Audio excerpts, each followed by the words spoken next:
Please subscribe to the channel to watch the latest videos. LaFonza Butler will not seek full term in Senate in 2024. Senator LaFonza Butler, Democrat, California, who was appointed to the Senate earlier this month to fill the late Dianne Feinstein's seat, announced Thursday that she would not run for a full term in 2024. Butler, 44, said she had spent the past 16 days, the entirety of her time as a senator, pursuing clarity about her life, service, and voice. I've always believed elected leaders should have real clarity about why they're in office and what they want to do with the responsibility and power they have, Butler wrote in posts on X, formerly known as Twitter. After considering those questions, I've decided not to run for a full term in the U.S. Senate. The former Labor leader and Emily's List president was appointed by California Governor Gavin Newsom, Democrat, to serve the rest of Feinstein's term after the longtime senator died last month. In doing so, Newsom kept his promise to pick a black woman in case of an early vacancy, and Butler was sworn in October 3 as just the third black female senator in history. Newsom had faced intense pressure to choose Representative Barbara Lee, Democrat, California, if a vacancy occurred, because of the depth of her experience and the length of her service to California. But he said he did not want to interfere in the ongoing race among Lee and fellow Democratic Representatives Adam B. Schiff and Katie Porter for the full term. Newsom stressed that he had not placed any restrictions on whether Butler could run for a full term, saying it was up to her. If she had decided to run, Butler would have joined the already crowded field that now includes former Major League Baseball player Steve Garvey, who announced earlier this month that he was launching a long-shot campaign for Senate as a Republican. California holds a nonpartisan primary, in which all candidates are listed on the same primary ballot, regardless of party, and the top two finishers advance to the general election. Though Republicans have not won a Senate race in California in 35 years, a greater number of Democratic candidates could have split the vote and given Garvey a better chance at advancing. Knowing you can win a campaign doesn't always mean you should run a campaign, Butler said Thursday. I know this will be a surprise to many because traditionally we don't see those who have power let it go. It may not be the decision people expected, but it's the right one for me. Butler said she would serve the remaining 383 days of her term with every ounce of energy and effort that I have. When Butler was sworn in, Senate Majority Leader Charles E. Schumer, Democrat, New York, noted that she was the first openly lesbian senator from California and the first openly LGBTQ senator of color.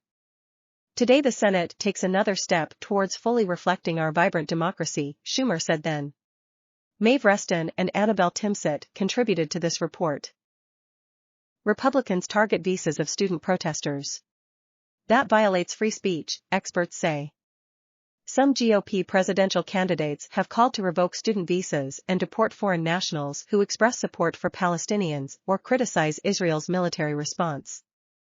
As tensions have erupted at college campuses throughout the country after Hamas's attack on Israel, former President Donald Trump and other Republican presidential candidates have called to revoke student visas and deport foreign nationals who express support for Palestinians or criticize Israel's military response, moves that would amount to violations of their First Amendment rights, according to some legal experts.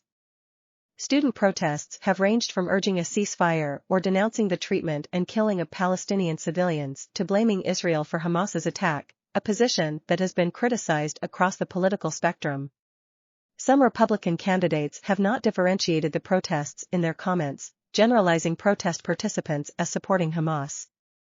Trump, the dominant polling leader in the GOP race, said this week that if he is returned to the White House, his administration would revoke student visas of radical, anti-American and anti-Semitic foreigners.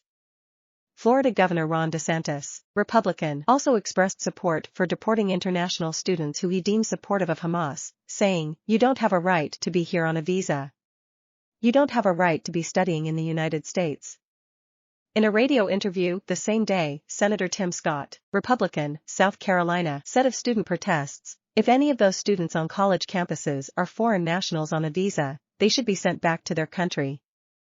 The proposals reflect the determination by much of the GOP field to stake out increasingly hardline stances against many Muslim immigrants and in support of Israel, with candidates saying the United States should not accept any refugees from Gaza, where Israel has cut off electricity, food and fuel in response to Hamas's deadly attack.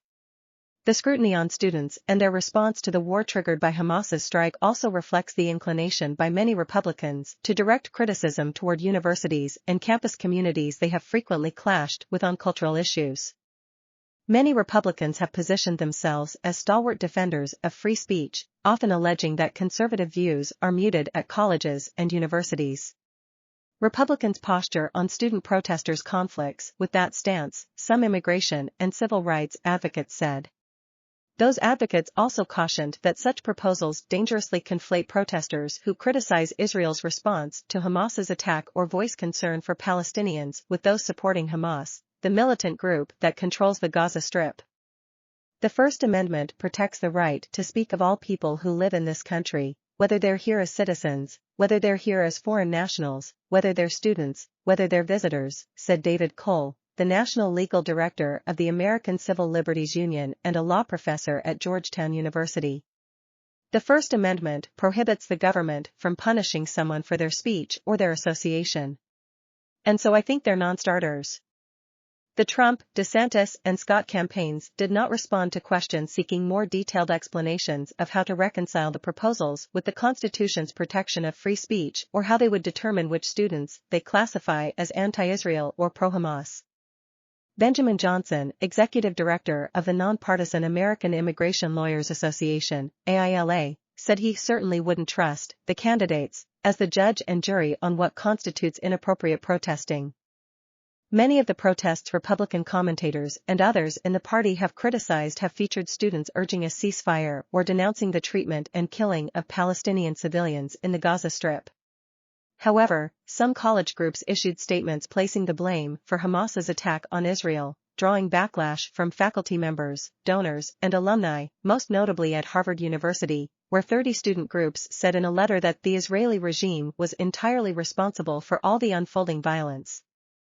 A large number of the demonstrations have been organized by campus chapters of Students for Justice in Palestine, an organization that says it seeks to empower, unify, and support student organizers as they push forward demands for Palestinian liberation and self-determination on their campuses.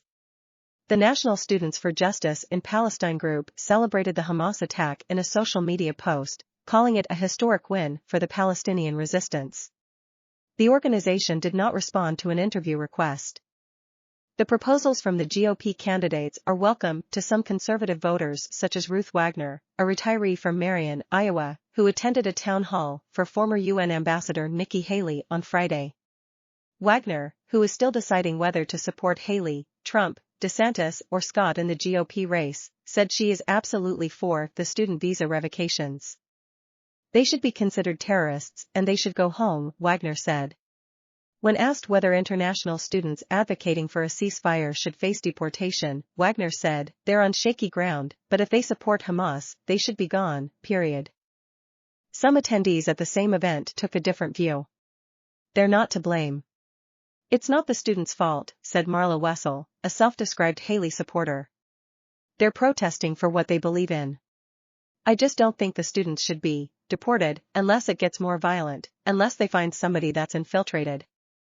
Robert McCaw, director of the Government Affairs Department at the Council on American-Islamic Relations, the nation's largest Muslim civil rights and advocacy organization, said the proposals to revoke student visas should be viewed through the context of recent historical discrimination against Muslim communities, citing the national security entry-exit registration system created after the 9/11 terrorist attacks and the Trump administration's ban on travel from several Muslim-majority countries. We've already seen elected officials and media miscategorize pro-Palestinian, pro-human rights rallies as being in support of violence, instead of opposing it, since the war began, McCaw said. This mischaracterization has led to the silencing of potential Muslim voices that would want to speak out on this issue, but fear retaliation at school or in the workplace. Before the war, polling suggested a generational and ideological divide in how Americans view the Israeli-Palestinian conflict. A Gallup survey this year found that the percentage of Americans sympathizing more with Israelis than Palestinians is solidly positive among older generations, but that millennials are now evenly divided. According to a recent Quinnipiac University poll conducted after the war began, voters 18 to 34 disapproved of the United States sending weapons and military equipment to Israel in response to Hamas's attack, by a margin of 51% to 39%, whereas every other age group approved. The Gallup poll found Democratic sympathies in the Middle East now lie more with the Palestinians, 49%, than the Israelis, 38%. In contrast, 78% of Republicans sympathize more with the Israelis, while 11% side with the Palestinians. The overwhelming majority of Republicans are very sympathetic to Israel and very supportive of Israel's right to exist peacefully with its neighbors, Republican pollster Whit Ayres said. That's especially true among evangelical Christians, who form such an important component of the Republican primary. He said proposals such as those the GOP candidates are advocating for are in a way performative politics, because they are going to get slapped down by lawyers and judges in a heartbeat.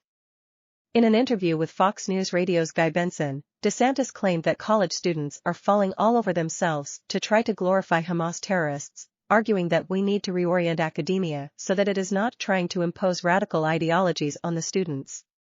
Battles over college campuses and education have been central to DeSantis's record in Florida, where he defunded diversity, equity, and inclusion programs at public colleges. Scott framed his proposal around the indoctrination of our young people versus the education of our young people, claiming that students are now taught that America is evil, or that Western democracies are somehow oppressors. AILA's Johnson said this of the comments made by Trump, DeSantis, and Scott. What I hear in that ugly rhetoric is saying that there can be no disagreement with the U.S. position or no disagreement with Israel. It sounds to me like, where do we draw that line? Does that mean that anybody who's concerned about the plight of 1.3 million people in Gaza, that we would try to deport them? You can be both pro-Israel and pro the protection of innocent people in Gaza, he added.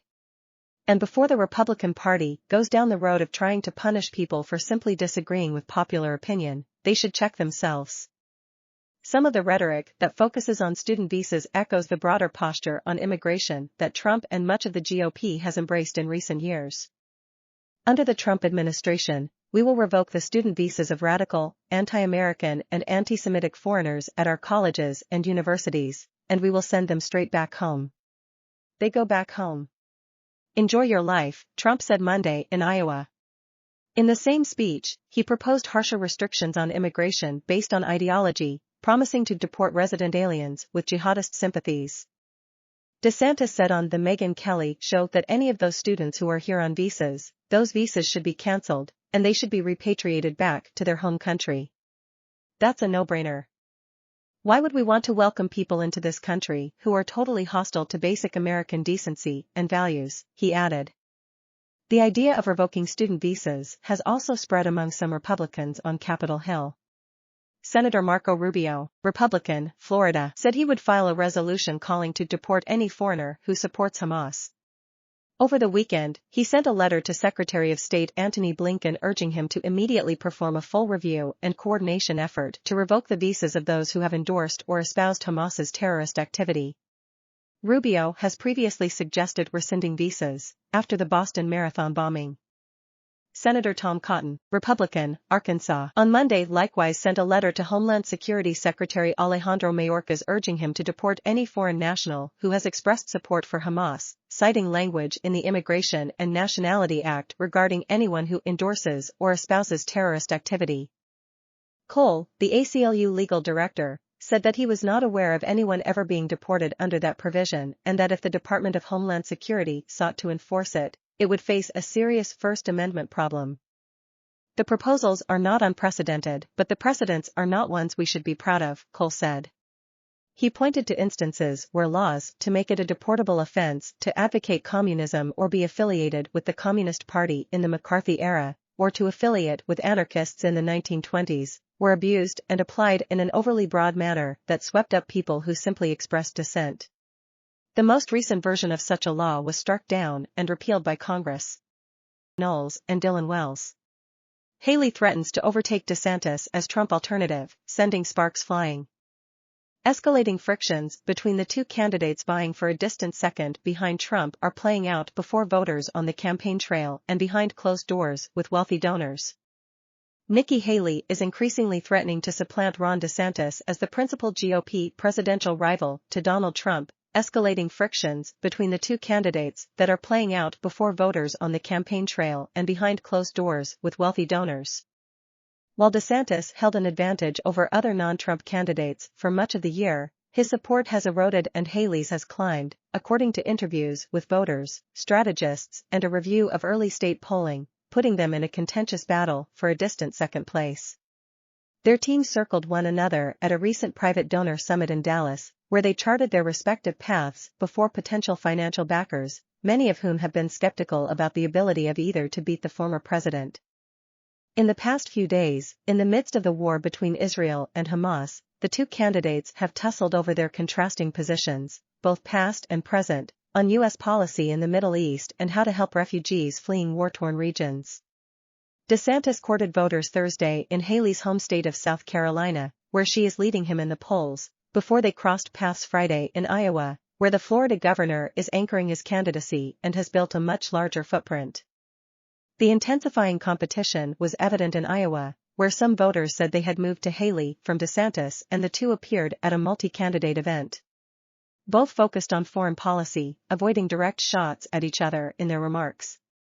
Haley's campaign on Friday released a video labeling him desperate for attacking her, and when asked by a voter about her stance on accepting refugees from the Middle East at a town hall in Pella on Saturday, she used the opportunity to criticize DeSantis.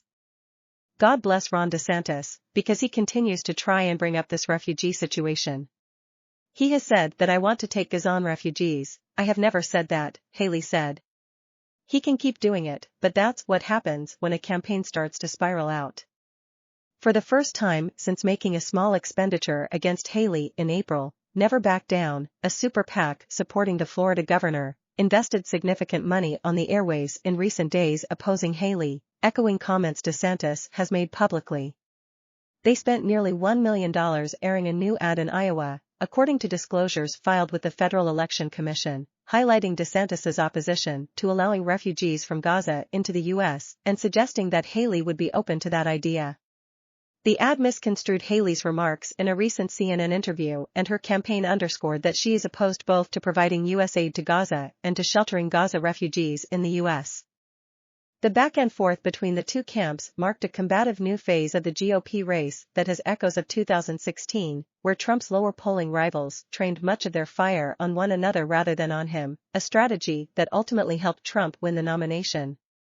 Both Haley and DeSantis, who has been more forcefully criticizing the former president in recent weeks, are trailing Trump by an average of between 40 and 50 points in the polls. But advisors to both candidates see a narrowing of the field as an essential element to toppling Trump. That consolidation could happen sooner rather than later, as other candidates such as former Vice President Mike Pence and Senator Tim Scott, Republican, South Carolina, are struggling. The challenges for lower-tier candidates have led some Republicans to envision a contest that eventually comes down to three finalists, a runaway favorite in Trump and two longer shots with sharply contrasting pitches. Haley rose to third in a Washington Post average of national polling from October, with 8% support to DeSantis's 14%. She's pulled into third in Iowa, where DeSantis's support is still noticeably stronger, and jumped ahead of DeSantis in recent surveys of New Hampshire and South Carolina. DeSantis operatives and allies acknowledge that Haley is having a moment, and some increasingly view her as the main threat to his efforts to consolidate voters looking for an alternative. But they also argue she appeals primarily to a smaller, anti-Trump segment of the Republican electorate that many candidates are fighting over, and that she can't win enough voters from the pro-Trump majority of the party to defeat Trump in a head-to-head. In a closed-door address to donors this month in Park City, Utah, at a conference organized by former House Speaker Paul D. Ryan and attended by Senator Mitt Romney of Utah, Haley addressed the potential financiers who do not want to see Trump win the nomination. She bluntly told them that sitting on the sidelines is not an option and suggested their reluctance to engage has been a critical factor in Trump's dominance. "You need to make a choice, and I hope you choose me," she told them, according to several people who described her remarks in the private session. At the meeting of GOP megadonors who are part of the American Opportunity Alliance in Dallas, where the teams of both DeSantis and Haley were invited to present their respective cases, DeSantis campaign advisors argued that consolidation of the field would help DeSantis but not Haley, partly because 90% of DeSantis's voters would migrate to Trump if he dropped out, according to several people familiar with the presentation, who like others spoke on the condition of anonymity to describe private comments. At that same gathering, Haley's team cited polls showing her ahead of DeSantis in New Hampshire and argued that she is closing in on him in Iowa. They also noted her cash advantage over DeSantis, who had about $5 million left for the primary and $1 million in debts on reports recently filed with the FEC, compared to her $9.1 million in cash reserves for the primary. Haley's advisors told the donors at the Dallas meeting that the GOP contest is a two-person race between one man and one woman, according to people familiar with the presentation. "We have to have a new generational leader, one that's going to understand that these threats are real and we need new solutions to do with it," Haley said on Friday in Iowa as she detailed the foreign policy experience she gained through her role as UN ambassador. "I'm the only one running for president that can tell you I have delivered on 100% of my promises. Everything I told the people in Florida I will do, I've accomplished," DeSantis said at the same event. Different paths to power. DeSantis, 45, and Haley, 51, both represent a new generation of leadership in the Republican Party, but they have charted different paths to power. Haley, a conservative former South Carolina governor who has long appealed to the foreign policy hawks as well as moderates in her party, even as she has embraced some polarizing positions, has campaigned on her ability to find consensus on difficult issues such as the handling of the Confederate flag in her state and abortion. DeSantis, by contrast, has relished his role as a bomb-throwing firebrand in Florida, continually running to Trump's right on many issues in his quest for the nomination. Both were once allies of Trump, who endorsed DeSantis in his first tough race for governor of Florida and chose Haley as his ambassador to the United Nations. Haley has a more complicated history with Trump, criticizing and opposing him when he ran in the 2016 GOP primary before joining his administration the following year. She later said she would not run against the former president, but ultimately decided to do so. During the first debate, which Trump skipped, Haley called Trump the most disliked politician in America, drawing some boos. "We can't win a general election that way," she added. Haley is now drawing the DeSantis camp's attention after flying under the radar for much of the race. She and her team have criticized DeSantis off and on throughout this year, faulting his efforts to punish Disney, for example, or suggesting that he is a Trump imitator in a fall campaign memo. Trump has branded both candidates with disparaging nicknames. In a sign of Haley's rising influence, he has gone after her more in recent weeks than he had before. As recently as July, a DeSantis campaign memo was more focused on Scott than Haley. At a Never Back Down briefing with donors just ahead of the first GOP debate, strategist Jeff Rowe said entrepreneur Vivek Ramaswamy could become a problem and that the super PAC was spreading opposition research on him. The DeSantis camp hopes growing scrutiny of Haley will take a toll.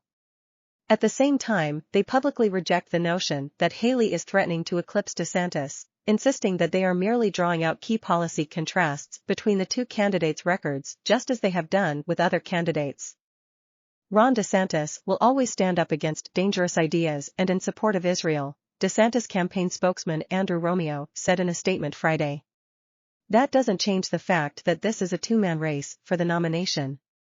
The DeSantis campaign and its allies are drawing attention to Haley's past statements on refugees, pointing to her initial support for resettlements as governor of South Carolina and her opposition in 2015 to Trump's proposed ban on Muslim immigrants.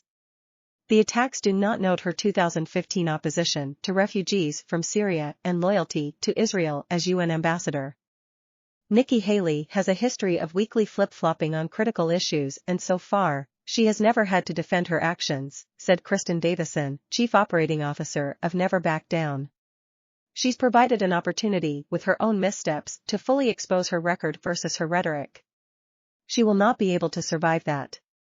The Haley campaign said the attacks from DeSantis and his allies were proof of her ascent. Nikki has a long and strong record of taking on Hamas and standing up for Israel. Since announcing, DeSantis insisted it's a two-man race between him and Trump. As his fundraising and poll numbers plummet, he's lobbing false attacks at Nikki because he knows it's a two-person race, Nikki and Trump, her spokeswoman Olivia Perez-Cubas said in a statement. In Iowa on Friday, DeSantis spoke of the ties between Israel and Florida, and touted his role in organizing flights out of the country. Haley highlighted her foreign policy experience, recalling telling Israeli Prime Minister Benjamin Netanyahu to finish them, when speaking about the threat posed by Hamas, and participating in hostage negotiations. Both received standing ovations, with many in the audience sporting black and gold Iowa Hawkeyes jerseys. Haley's aides recently accused DeSantis and his allied super PAC of lying about her record, pointing to fact checks that rated claims by Never Back Down as false. In an October 15 interview with CNN, Haley had questioned why Arab countries weren't doing more to help innocent Palestinians, and she had argued that many Palestinians in Gaza want to be free from this terrorist rule of Hamas. But her campaign underscored that Haley opposes taxpayer dollars for Gaza just like she did when she helped eliminate it at the UN. The money is too easily diverted to Hamas and is not a good use of tax dollars. Arab countries should step up if they want to help Palestinians as much as they claim. Voters eyed both Haley and DeSantis. While DeSantis and his allied super PAC have built a larger ground presence in Iowa, a state Haley is seen as weaker in compared to New Hampshire and South Carolina, voters in the Hawkeye state have taken notice of Haley. Iowa voter Karen Skovgaard, who plans to participate in the Republican caucuses and calls herself a moderate, said she was impressed with Haley's demeanor, her ability to take charge of things. Skovgaard said she trusts her on foreign policy and liked her practical answer on abortion during the first GOP debate, where Haley set herself apart from her rivals by arguing that most federal abortion bans would never pass Congress. Nikki Kemper said her vote was for DeSantis until she attended Haley's town hall in Cedar Rapids on Friday afternoon, the first time she saw Haley in person. Hands down, she won it, Kemper said, citing Haley's broader focus on international issues. She really hit on every topic across local and international, and I think DeSantis didn't really cover a lot of the same topics. So I just felt like she was more, well, rounded and really had the experience overseas, as well, to help sell it. Some early state voters who are hoping for a strong Trump alternative are waiting to see who emerges as the most viable candidate of the two. Anyone but Trump, Kirk Hayes replied immediately at a DeSantis event in Algona, Iowa late this summer. But he wasn't sure whether any of the contenders could topple Trump. No one's really come out in front. In a follow-up interview this month, Hayes, 87, said he was still considering both Haley and DeSantis, even though the Florida governor is a little more conservative than I am, Hayes said. But it's not a deal-breaker for me. Wells reported from Cedar Rapids, Iowa. Scott Clement contributed to this report. Here are the 9 Republican candidates running for House Speaker. After Representative Jim Jordan, Republican, Ohio, failed to become Speaker of the House after 3 votes on the House floor last week, 9 Republicans have announced their intention to seek their conference's nomination.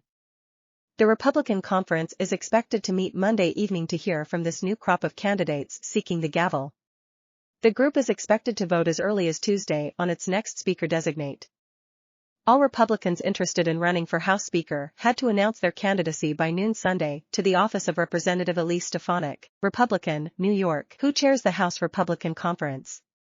Stefanik's office will run the internal meetings in which the GOP lawmakers are expected to choose their next nominee. Democrats, meanwhile, are widely expected to continue nominating and voting for House Minority Leader Hakeem Jeffries, Democrat, New York. All this is happening as Congress inches closer to a key deadline. The government will run out of funds in mid-November and shut down if the House and Senate do not pass a number of appropriations bills. Republicans have virtually frozen activity on the House floor for almost 3 weeks over their inability to choose a new leader.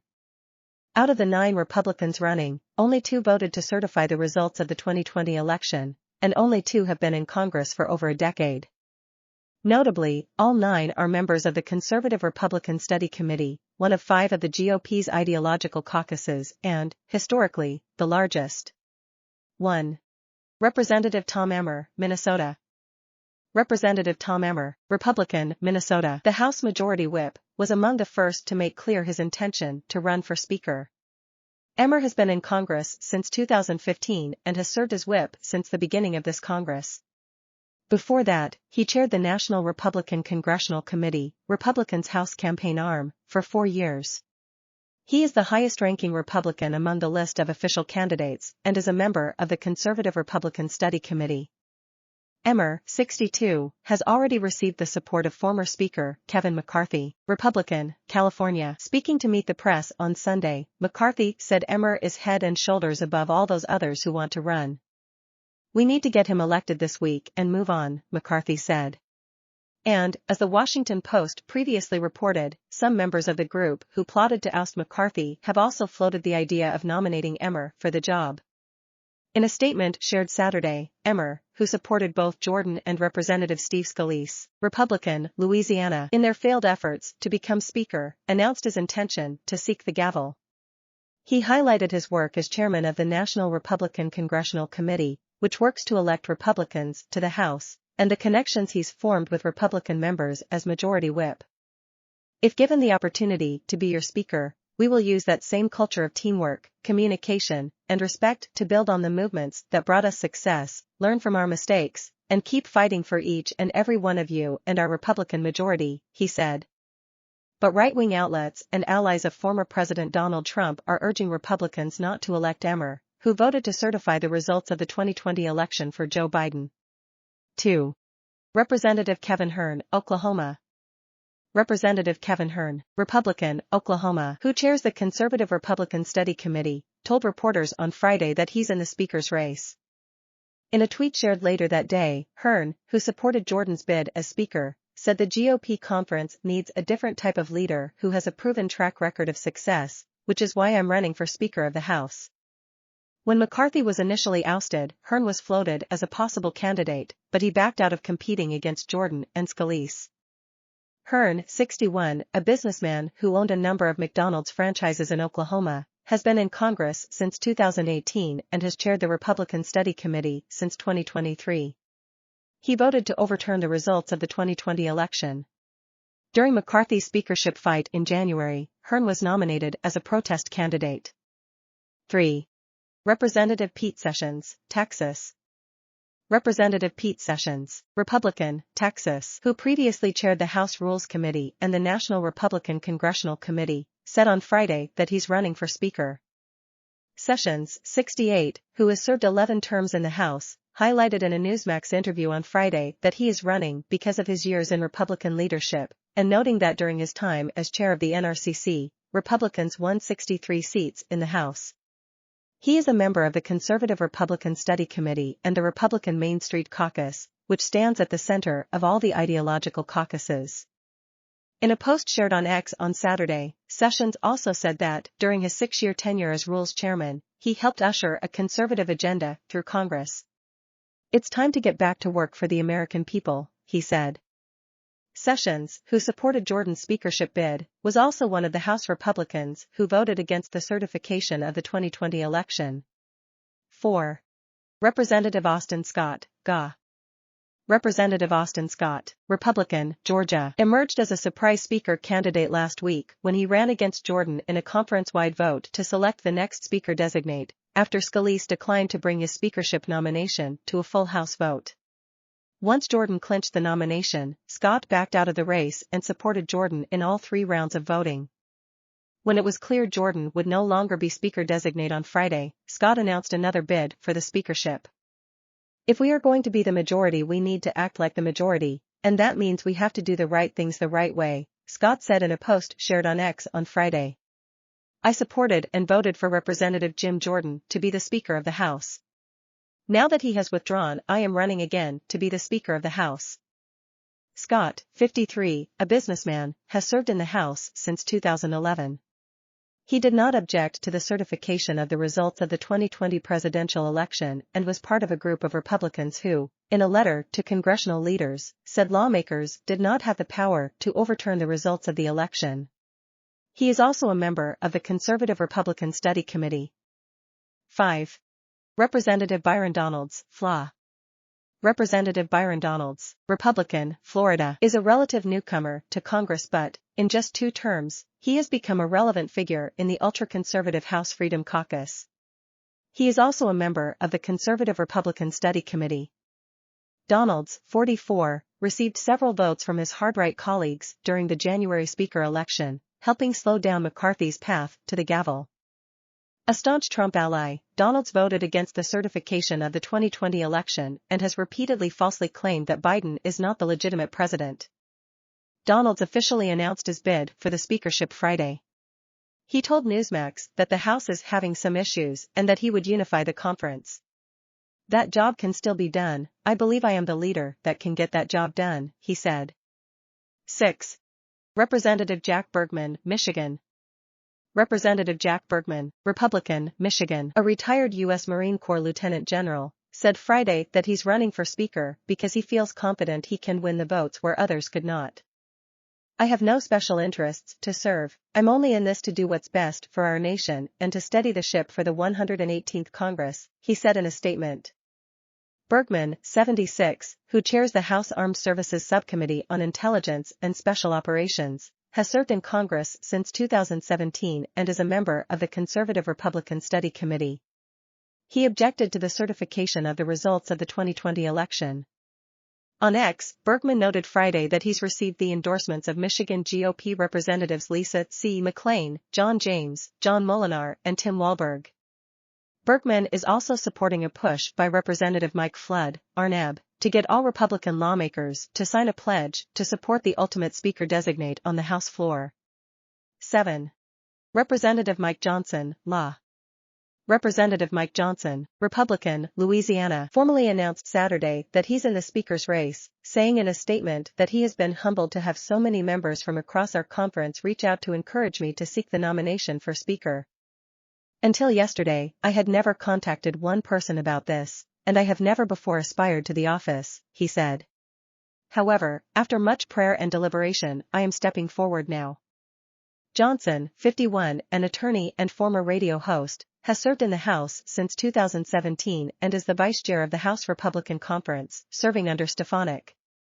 From 2019 to 2021, he chaired the Conservative Republican Study Committee. He's also the chair of the House Judiciary Subcommittee on the Constitution and Limited Government. Johnson is a close Trump ally, having served in the former president's legal defense team during his 2 impeachment trials in the Senate. Johnson has also contested the results of the 2020 presidential election. 8. Representative Dan Moiser, PA. Representative Dan Moiser, Republican, Pennsylvania, who has served in the House since 2019, said in a post on X that, should he decide to run for Speaker, his message will be focused on politics of inclusion. "Every member of the Republican Conference needs to be a part of policymaking, legislation, and communications. I believe the show should be about the members and not about the Speaker's office," he said. "It's time to get back to work." Moiser, 59, was one of over 120 House Republicans who in December 2020 signed an amicus brief in support of a lawsuit that would have invalidated the results of the 2020 election in 4 states, including his home state. Moiser is a member of 3 out of the 5 GOP ideological caucuses, the Moderate Problem Solvers Caucus, the Main Street Republicans, and the Conservative Republican Study Committee. 9. Representative Gary Palmer, ALA. Representative Gary Palmer, Republican, Alabama, was a late addition to the list of Speaker candidates. In the House since 2015, Palmer chairs the House Republican Policy Committee. Before joining Congress, he served as president of a conservative think tank in Alabama. He is a member of the Conservative Freedom Caucus and the Republican Study Committee. Palmer, 69, voted against certifying the results of the 2020 election and was also one of over 120 House Republicans who in December 2020 signed an amicus brief in support of a lawsuit that would have invalidated the results of the 2020 election in 4 states. It's actually worse to overturn an election you know your side lost. Donald Trump wanted to make something very clear over the weekend, attorney Sidney Powell, who last week pleaded guilty to charges filed against her in Fulton County, GA, was not his attorney. Despite the fake news reports to the contrary, and without even reaching out to ask the Trump campaign, Ms. Powell was not my attorney, and never was, he wrote on his social media platform. It's a dubious claim, one that deserves the skepticism we should always apply to flat statements of fact from the former president. Powell was introduced with others as representing President Trump and representing the Trump campaign during the Rudy Giuliani Hair Dye News Conference in November 2020 and cited attorney-client protections in response to an inquiry from Axios a few months later. Reporting has indicated that Trump not only appreciated Powell's efforts to elevate false claims about election fraud in the weeks after the election, but also considered appointing her as special counsel to conduct some sort of investigation. What Powell did that was problematic for Trump was that she was embarrassing. Her performance at that news conference was bizarre. Her inability to present any evidence despite the friendly urgings of Fox News spurred the channel to publicly chastise her failure to do so. In November 2020, Giuliani distanced the campaign from her, yet less than a month later, Trump was flirting with that special counsel appointment. Even in once again trying to keep Powell at arm's length, Trump celebrated Powell's oddball commitment to the idea that the election was stolen. She did these things, including the things to which she pleaded guilty, because she thought, with a complete dearth of justification, that the election had been inaccurately determined. Contrast that with Kenneth Casebro, another Trump lawyer who entered a guilty plea last week in Fulton County. Over the weekend, his attorney, Scott Grubman, appeared on MSNBC to discuss the termination of the case against his client. Host Katie Phang noted that Casebro had at one point been described as the architect of the effort to introduce alternate slates of electors in states Trump lost. Grubman disputed that, but also wanted to make another point clear. Mr. Casebro never believed in the big lie, he said of the false claim that Trump won the 2020 contest. If you ask Mr. Casebro today who won the 2020 election, he would say Joe Biden. In fact, Grubman argued, Casebro was frustrated by the violence that erupted on January 6, 2021, when pro-Trump rioters interrupted the counting of the electoral votes that would finalize Joe Biden's victory. He said, "I wish there would have never been a rally," Grubman said. "I really wish that these folks wouldn't have been violent, because it really took away from what we, Ken Casebro and others, were really trying to do from a legal standpoint." This is hard to reconcile with Casebro's participation in the protest outside the U.S. Capitol, including his being seen moving around Capitol Hill in the vicinity of conspiracy theorist Alex Jones. Grubman told Phang that Casebro simply wanted a photo of Jones. But note that what Casebro was trying to do from a legal standpoint, per Grubman, was shift the results of the 2020 election in favor of someone that he thought lost. That is, not good. Before Casebro's guilty plea, the New York Times reported that his communications with the Trump campaign and its agents were often centered less on achieving legal outcomes than achieving political ones. Of one filing, he wrote that the odds of a legal victory were about 1 in 100 but that it might offer some possible political value. In another message, he suggested that contesting the results in Wisconsin gives more ammo to the justices fighting for the court to intervene in the election results. "I think the odds of action before January 6 will become more favorable," he continued, "if the justices start to fear that there will be wild chaos on January 6 unless they rule by then, either way. Before that day, then, the prospect of unrest in Washington might prove a useful incentive to get justices to try to resolve questions in Trump's favor." But when the unrest unfolded, it apparently became an impediment to the effort to wrench the presidency from its actual winner.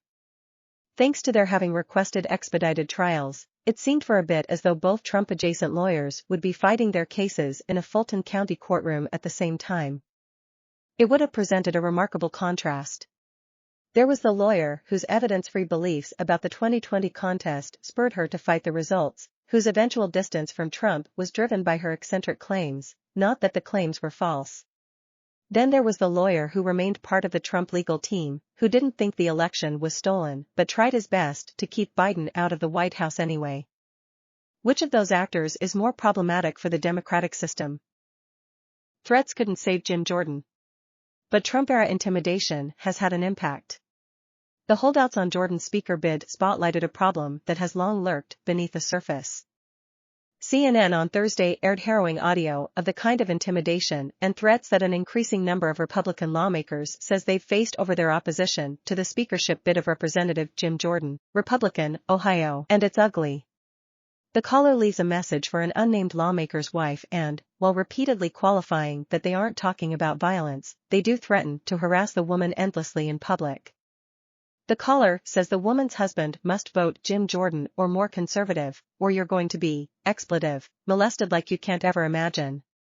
The predominant narrative is that these threats, which Jordan has now rebuked, but for which some members blame him, failed or even backfired. Jordan lost a third straight vote on Friday before the GOP conference bowed to reality and voted against proceeding with him as its speaker-designate. While some GOP lawmakers on the verge of retirement have in the past occasionally decried the scourge of threats in the Trump era, we're seeing it suddenly from a whole bunch of lawmakers who still have political skin in the game.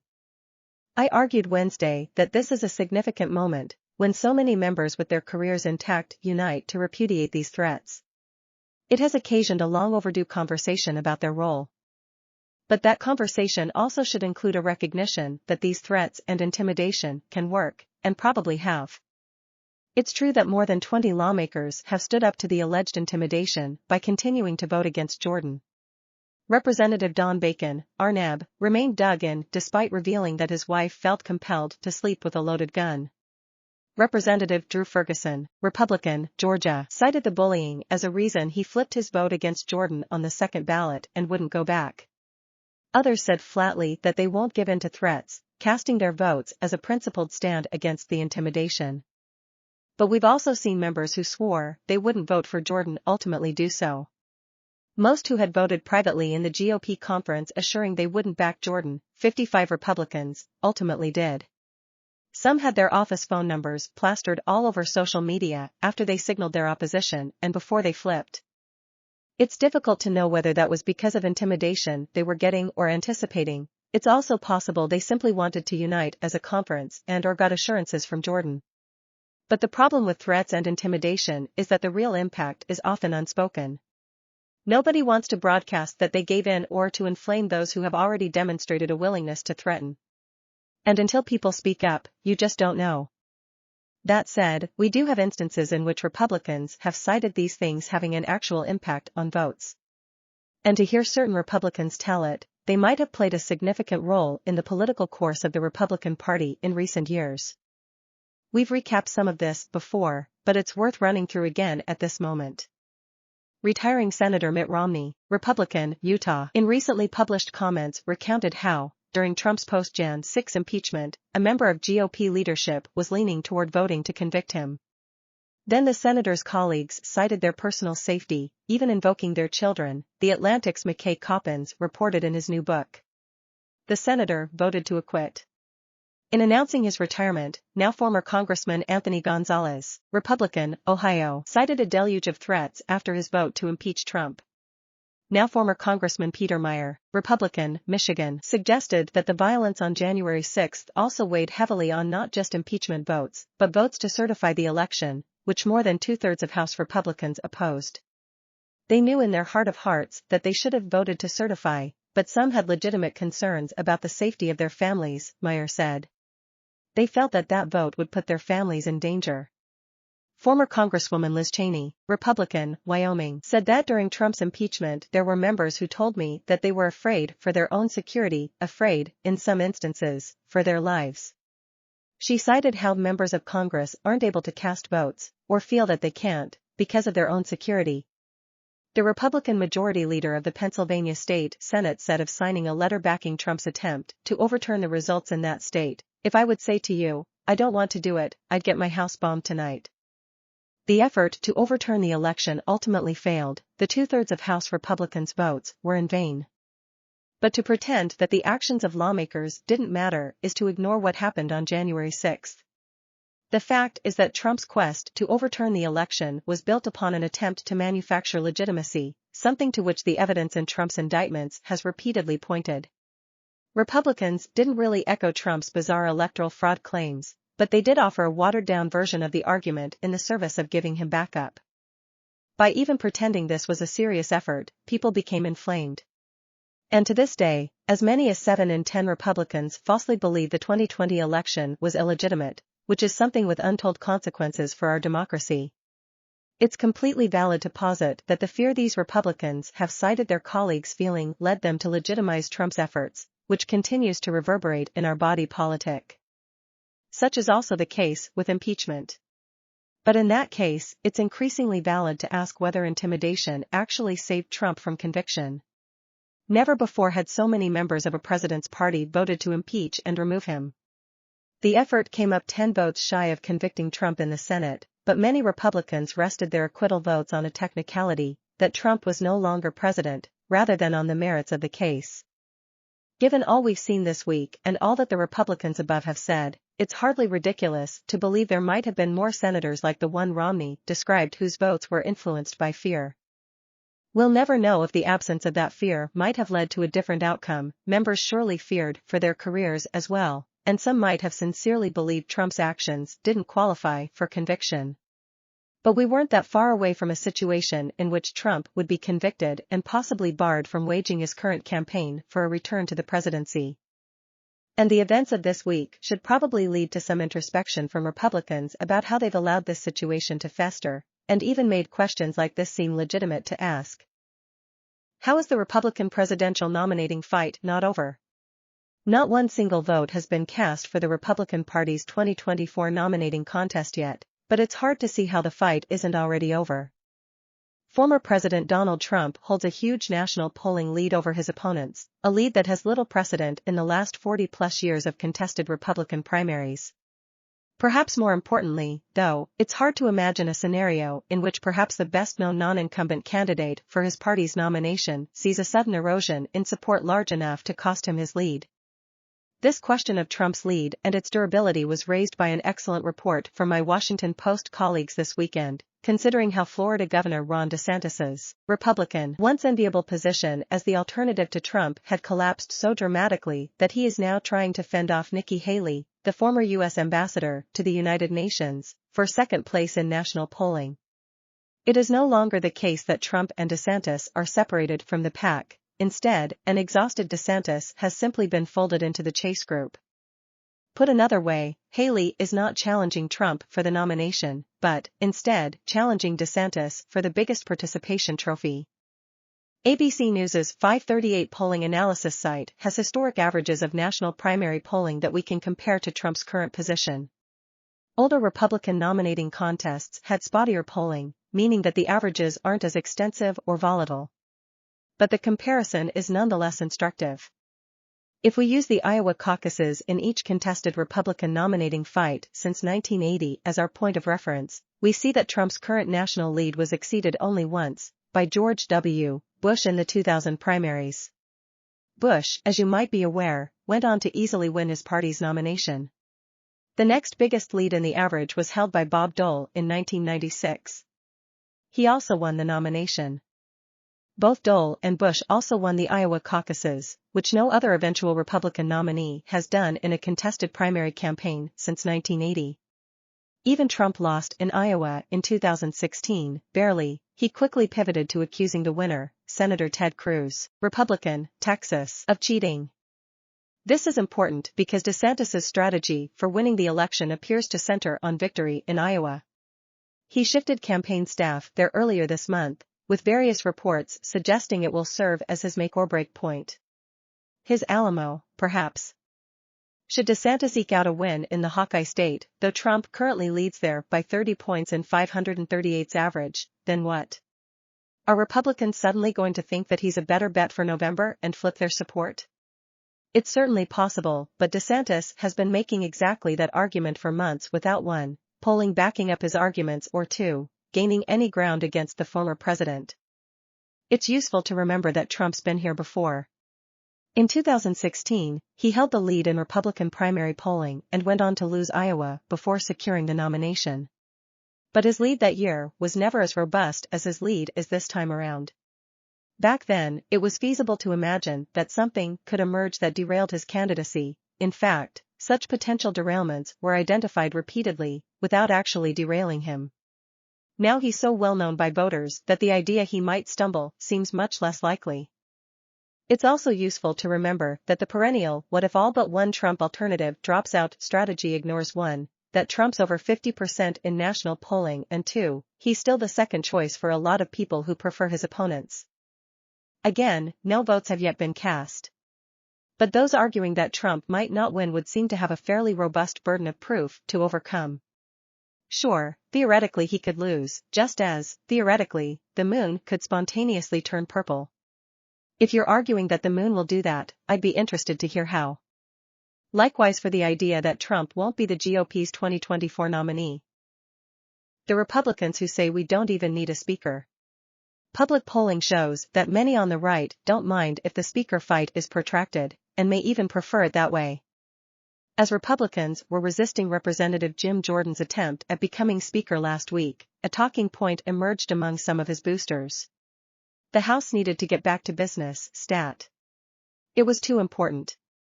So just sign on the dotted line, install the Freedom Caucus guy and get it over with, the argument effectively went. We need to get to work for the American people. We need to do what we said we were going to do, Jordan, Republican, Ohio, himself said Friday, adding that we can't open the House until we get a speaker. That argument didn't prove compelling. And not only did Republicans proceed to kill off Jordan's speaker bid, but they then decided it was okay to leave town for a few days, the urgency of the country's business apparently having suddenly subsided and taken a back seat to the desire to go home for the weekend. But even that exercise presupposed something that we probably shouldn't take for granted, that Republicans actually feel a sense of urgency. What if, and bear with us, certain Republicans don't really care whether there is a prolonged period without a speaker and are willing to leverage that for what they want? If even 5 Republicans have internalized that posture, it could prove a hugely significant hurdle, given the winner needs 217 votes and there are only 221 House Republicans. New polling suggests this kind of sentiment is embraced by a significant number of Republican voters. A Suffolk University poll gave people 2 options.